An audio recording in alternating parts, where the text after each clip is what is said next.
जैसे वो बहुत पुराने ज़माने से भक्ति भावना में जुड़े हैं और भाविक हैं, प्रेमी हैं, इसी प्रकार देखिए जो जही मार्ग में रहत तेहतीस लावन है।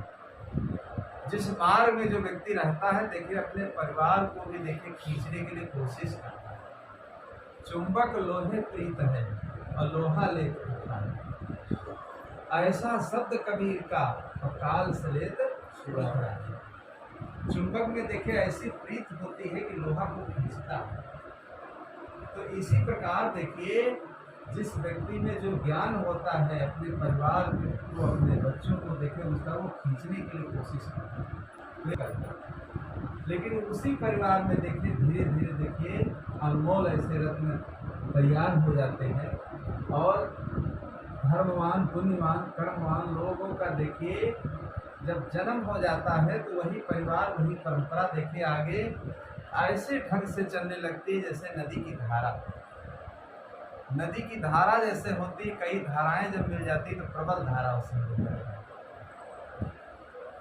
तो ये माता पिता गुरुजनों की देन होती है।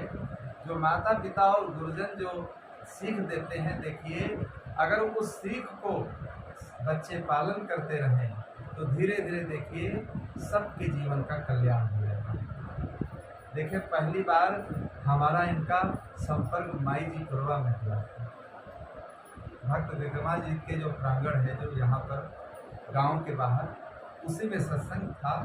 तो वही पहली बार मिले और पहली बार जब वहाँ मिले तो पहली बार में ही देखे इतना खिंचाव हुआ कि प्रेम बन गया।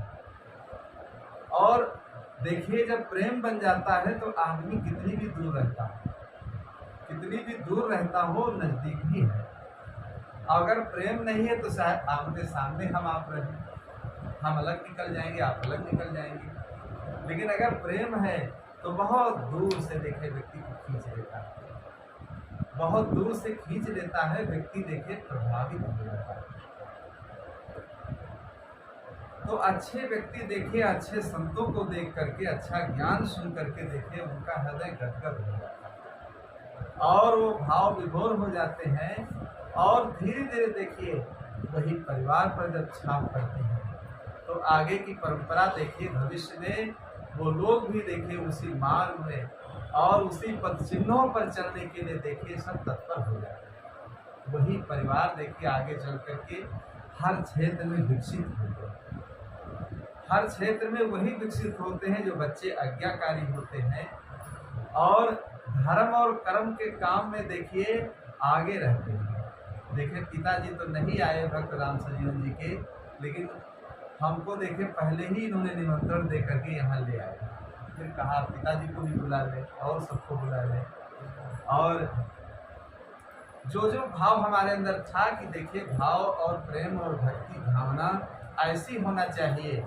कोई अच्छा काम करना है तो उसमें बहुत देखिए सोचना विचारना नहीं चाहिए। उसमें तो मन में भावना आई और व्यक्ति के अंदर भावना जब जगी, भाव जब जागृत हुए तो देखिए अच्छे काम के लिए देखिए जो हमारे घर में बुजुर्ग लोग होते हैं वो कभी रोकते नहीं। अगर बच्चे अच्छे काम की तरफ जाते हैं तो और वो सराहना करते हैं कि बहुत अच्छी बात है। हमारे सामने ही अगर हमारे बच्चे धर्म कर्म में आगे चलते हैं तो हमें बहुत बड़ी खुशी है, बहुत बड़ी खुशी है। हम यही अपने बच्चों को सबको आशीर्वाद देना चाहते हैं कि हमारे आगे ही हमारी परंपरा को चलाने के लिए अगर उस बागडोर को पकड़ लेते हैं, चलाने के लिए कोशिश करने लगते हैं तो समझ लो हम समझ लेते हैं कि हम जब नहीं रहेंगे फिर भी इस घर में साधु संत आते और जाते हैं। जैसे राजा लोग देखिए पहले ही अपने बच्चों को सारी बागडोर पकड़ा देते, घर की जिम्मेदारियां लोग सौंप देते कि आप लोग इस घर को चलाइए। हमारे भक्त भगवती सिंह थे मलिहाबाद क्षेत्र में और 2 बच्चे उनके थे। देखिए अपने जीवन काल में सब कुछ उन्होंने दे दिया बच्चों को। हमने कहा अरे कुछ भी नहीं रखा आपने। कहीं देखिए हम कहाँ तक सिर पर भार रखे रहे। अब बच्चों को हमने कहा भाई अपना अपना विकास उत्थान दोनों मिलकर के करो। और एक बाग हमने ले लिया है संतों के लिए कि संत महात्मा आएंगे तो उससे बाग से उनकी सेवा करेंगे। लेकिन बच्चे खुद ही कर देते हैं, बाग से हमको देना ही नहीं पड़ता, वो खुद ही संतों को खुला लाते हैं, हम पीछे रह जाते हैं। तो देखिए, जिम्मेदारी इसलिए उन्होंने सौंप दिया कि हम आगे अपने देखना चाहते हैं कि हमारे बच्चे इस घर को किस रूप से चलाते हैं, कैसे चलाते हैं और क्या करते हैं।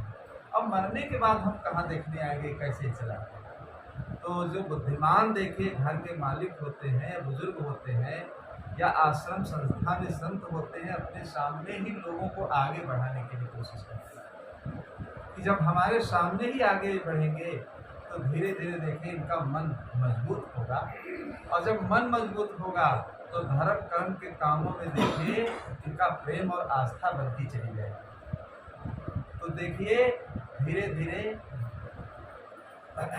इस घर के लोग भक्ति भावना में और भाव और प्रेम और श्रद्धा में, जिधर देखिए बुजुर्ग लोग इशारा करते हैं, प्रेम भाव सद्भावना देख करके सबके अंदर देखिए जितने सदस्य हैं भाव और प्रेम रुचि है, और ऐसे ही भाव और प्रेम रुचि होना चाहिए।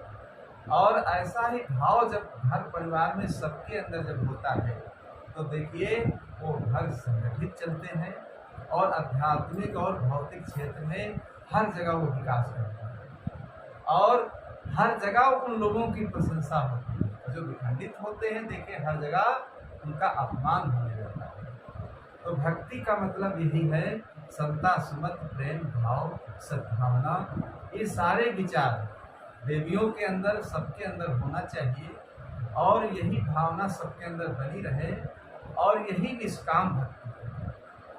सकाम भक्ति है जहाँ स्वार्थ छिपा हो, और निष्काम भक्ति है जहाँ पर किसी प्रकार का स्वार्थ न छिपा हो।